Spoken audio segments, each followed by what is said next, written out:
오늘 소개할 GS25의 신상 정보라면 지구마블 세계여행 아시아편 4개 여행 볶음면입니다. 갑자기 무슨 지구마블 세계여행인가 싶어 알아보니 이번에 시즌1에 출시하면서 런칭한 특별 메뉴라고 하네요.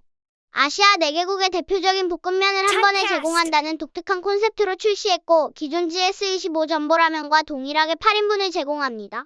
가격은 14,900원이네요. 총 8인분의 대용량 제품으로 한국, 일본, 태국, 인도네시아 등 4개 나라의 대표 볶음면을 각각 2인분씩 구성했는데요. 각각 김치불닭볶음면, 야끼소바, 또면볶음면, 미고랭 등으로 한 메뉴당 약 3,600원으로 즐길 수 있는 셈입니다. 전보라면인 만큼 내용량과 열량 그리고 나트륨도 상당한데요.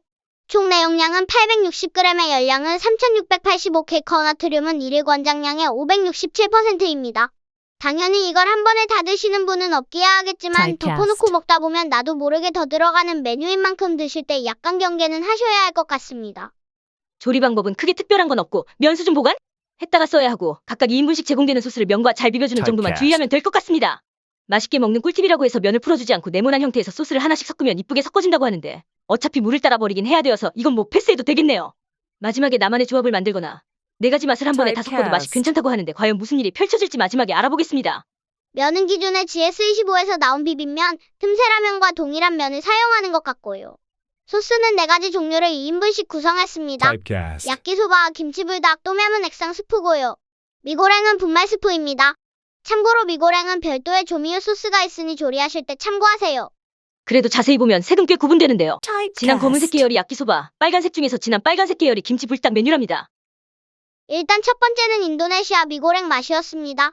미고랭은 아무래도 동남아식 간장 베이스 소스를 야채랑 볶아낸 요리라 분말만 넣고 비빔 맛은 어떡하 싶긴 했는데요. 뭐 인스턴트 미고랭이 있긴 하지만요, 생각보다 맛은 꽤 라이트하고 생각보다 단순하고 심플한 맛이었습니다. 두 번째는 일본 야끼소바 맛입니다. 이것도 예상에서 크게 벗어나지는 않는 맛이었습니다. 말 그대로 라면을 야끼소바 소스에 넣고 버무린 맛이었는데요. 약간 달큰 짭짤한 간장 소스 그대로의 맛인데 아무래도 한번 볶는 과정이 생략되다 보니 살짝 아쉬운 느낌도 있었습니다. 이어서 태국 또면볶음면 맛입니다. 또면이라고 해서 향신료 맛이 확 치고 들어올 거라고 생각했는데 생각보다 고수향은 거의 나지는 않았고요. 아무래도 고수 자체가 우리나라에서는 호불호가 있는 식재료다 보니 이 부분은 좀 고려해서 소스를 만든 것 같습니다. 살짝 매콤한 맛의 또면 소스 그대로의 맛입니다. 이어서 우리나라 김치불닭볶음면입니다. 불닭볶음면이면 불닭볶음면이지 싶었는데 역시나 김치 맛이 살짝 나는 편이었고요. 예상대로 4가지 메뉴 중에서 가장 매운 메뉴였습니다. 먹으면서도 매운맛에 내성이 없으면 꽤나 고생하겠다 싶을 정도의 매운맛이었어요.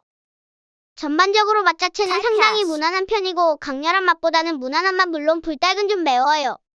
위주로 구성한 느낌이었습니다. 이게 전보라면이라 그리들에서 한번 볶음면 스타일로 볶아내면 여차하면 계란도 얹고요. 캠핑 메뉴로는 꽤 어필할 수 있을 것도 같습니다.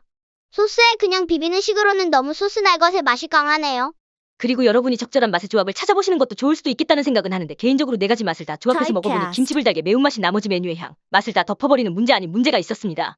그냥 먹어보니 야끼소바 맛 나는 애매한 불닭볶음면이 되었는데요.